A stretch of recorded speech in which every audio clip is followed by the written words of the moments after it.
Disney is looking to counter ballooning costs by preparing a targeted hiring freeze and job cuts, with CEO Bob Chapek warning of tough and uncomfortable decisions ahead. Yahoo Finance's Alexandra Canal joins us with the details. Allie.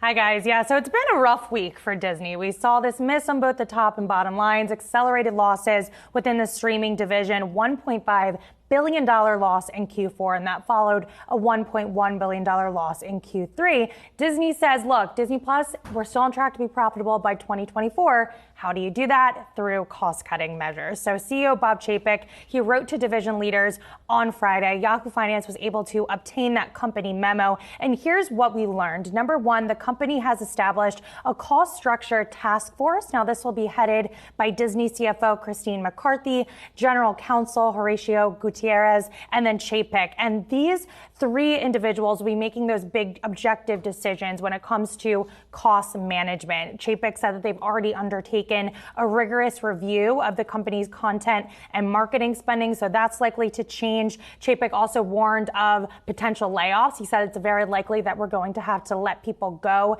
as part of this effort, and then hiring freezes. So this is something that we've really seen across the tech sector, along with media as well. And again, it's all in this effort to reach profitability by 2024. Management did guide that by the first quarter of 2023, losses should shrink by about $200 million. So that's something to look out for. But overall, I'm not surprised that we're hearing this from Disney at this point. Yeah, it's interesting that there's a task force. Right? To it sounds cost. very scary. Well, but also it's sort of creating another level of bureaucracy or something. Anyway, when we look throughout the company, where are the areas that are most likely to see kind of retrenching or layoffs or cutbacks of some kind? What are the sort of the weakest points? Well, I think right now the focus is on direct-to-consumer and within streaming. Of course, with Disney Plus, we have the advertising tier coming out next month. So that's something that they're hoping that they could add to profitability. We saw them add users in the quarter,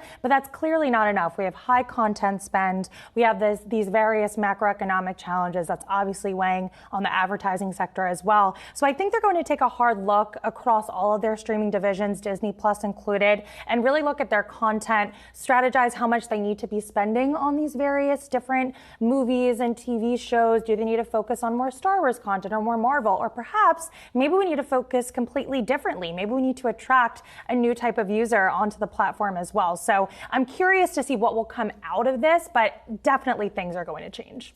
Additionally, on the box office front, over the weekend, we had the much anticipated new Black Panther movie that also debuted. How did it do?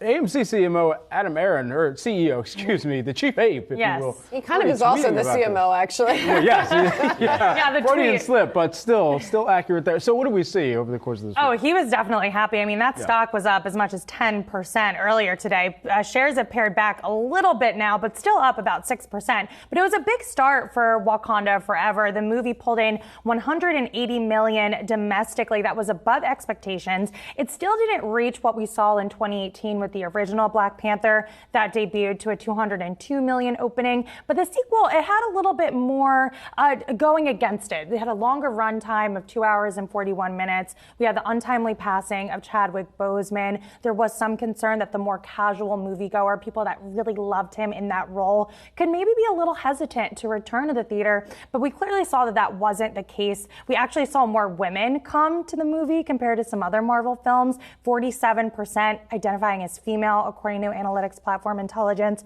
So that was something encouraging to see. And then if you take a look at your screen now, those are the three biggest opening weekends since the start of the pandemic. Wakanda Forever makes that list, coming in third behind Spider-Man No Way Home and Doctor Strange in the Multiverse of Madness. So Marvel domination is alive and well, and I think the expectation is that we're going to see this film continue to do well, especially through the holidays. And then, of course, we round out with Avatar: The Way of Water. It's great that you say that, too. I've heard so many people say that they're going to go see this for Thanksgiving weekend, so you could see even more of a boost later on during this holiday with their families. cycle. Exactly. Okay, you're the only one on set right now who's seen it, I believe. Saz, you didn't see it. Quick review, capsule review. Capsule review. The women leads in this movie were amazing all throughout. I love to see the new, of course, technology that they talk about. And of course, it's all conceptualized because it is the Marvel Cinematic Universe, and MCU always dominates in that. But I think it comes down to the different theater experiences that people might see it in versus an IMAX versus a 3D version even. So